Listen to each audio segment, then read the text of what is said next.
իրավիճակը, խցանումները, որոնք մասնավորապես հենց եթե պատուհանից էլ նայեք, ինքներդ կտեսնեք կամ աշխատանքի գալուց վստահ եմ տեսել եք, այս բարեփոխումը ում համար էր։ Որ բարեփոխումը Շակերտների մեջ վերցրած որ մեր որ բարեփոխումը նկատի ունեք։ Ձեր բոլոր բարեփոխումներն իհարկե նկատի ունեմ մասնապես ձեր այլ քաղաքային իշխանությանն էլ նկատի ունեմ։ Քաղաքային իշխանության բոլոր շակերտավոր բարեփոխումները դժվարացնում են երևանցիների եւ Երևանում ապրողների կյանքը, մասնավորապես երթևեկության փոփոխությունը, որը հենց հիմա քաղաքապետարանի պատուհանից եթե նայենք մենք բոլորով կտեսնենք թե ինչ խայտարակ իրավիճակ է ստեղծվել այդ շակերտավոր բարեփոխման արդյունքում։ Դուք խոսում եք խցանումներից, խոսում ենք մասնավոր մեքենաների մասին, բայց քաղաքային իշխանությունների լիազորությունների եւ պարտադիր պայմանների մեջ մտնում է բոլոր քաղաքակիրթ ու նորմալ երկրներում, որպեսզի ապահովի նորմալ տրանսպորտային համակարգ։ Եվ տրանսպորտային համակարգի կարևոր մասերից մեկն է ունենալ տրանսպորտային գծեր։ Տրանսպորտային գծերը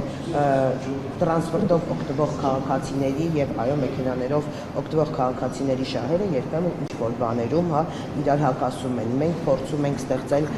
ամեն հնարավորինս, մենք նաեւ ապագայի պլաններում ունենք շուտով, որը կյանքի է սկսելու կոչվել ճանապարհների նոր ճանապարհների կառուցում եւ չկա ես կարծում եմ համարյա թե երկիր, չկա մայրաքաղաք, որը չունենա խցանումներ, վերջերս նաեւ Փարիզում պաշտոնական այցով էինք եւ տեսնում էինք թե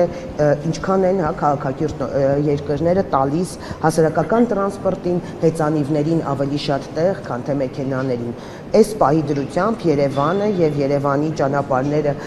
որոնք դեռ չեն կառուցվել, թույլ չեն տալիս ունենալ լիարժեք տրանսպորտ ազատում, փողոցները խցանումների։ Օրինակ հիմա այստեղ քաղաքապետարանի դիմաց ներողություն, երբ որ երկրորդ գիծը, կոնկրետ երկրորդ գիծը երթևեկության տրամադրվել է ավտոբուսին, ավտոբուսը ինչ-որ մի հատված գալիս է, հետո տեղափոխվում է առաջի գիծ, որպեսզի կանգ պետք է չէ ինչ-որ տեղից սկսել եւ երրորդ առաջի գծից։ Մի րոպե, մենք չենք որոշում, դա չի որոշում քաղաքային իշխանությունը, դա չի որոշում ուղղակի մարդ, որը չի հասկանում այդ գծանշանները, թե որ գծում լինեն եւ թե ոնց անեն։ Դա մենք տրանսպորտային ցանցի հետ կապված դեռ նորից եմ ես բազմիցս եմ ասել, Տան Մարգարյանի ժամանակից մենք ունենք տրանսպորտային ցանցի մեխանիզմը գնաց եւ այդ ես եթե չեմ սխալվում դեռ այդ նախագծով էլ գնում է եւ այդ նախագծի շրջանակներում գծվում են այդ թե կանգառներն են չէ բացարձակ ես ասել եմ այդ լավագույն բանն է որը նախկիններն արել են եթե հիմա դա է Որն է լավագույն ասեմ այն նախագիծը որը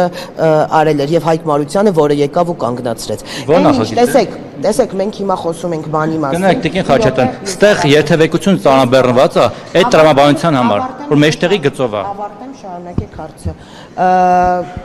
ժամանակին երբ նախկին իշխանությունը, քաղաքային իշխանությունը, չեմ ասում նախկին,